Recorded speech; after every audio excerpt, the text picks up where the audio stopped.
तर बाबांनो, सकाळ सकाळ सुरुवात झाली आहे दिनचर्या ब्लॉगमध्ये. परत एकदा गाडा होणार, पोरं नाही ऐकणार असं काहीतरी विषय. टोपी बिपी टाकून एकदम पद्धतशीर नाही का. तर जायचं आपल्याला कुठं माहिती का आज ते याच्या तिकडं जायचं, ते पोल्ट्री फार्म.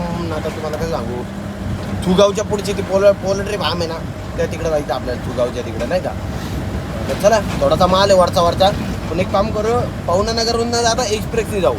रॅपरूप डायरेक्ट राऊतवाडीला बाहेर निघता येईल, एक झटकी पडत जाईल आपली गाडी नाही का. असं चला जाऊ, दिनचर्या सुरू झाली आहे. लाईक बिक करा, फॉलो बिलो करा, आवडला असेल तर. बाकी काय नाही, चला भेटतो पुढे गेल्यावरती.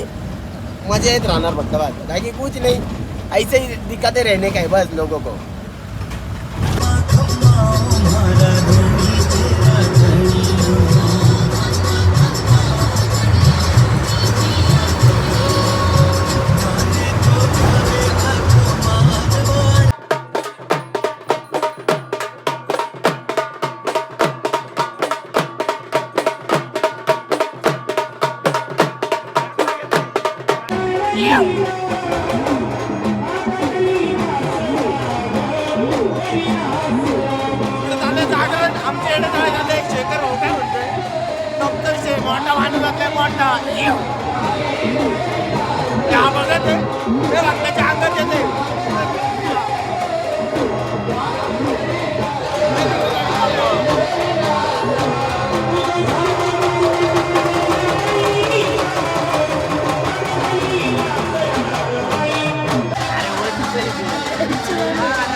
तर बाबांनो, आज श्रावण महिना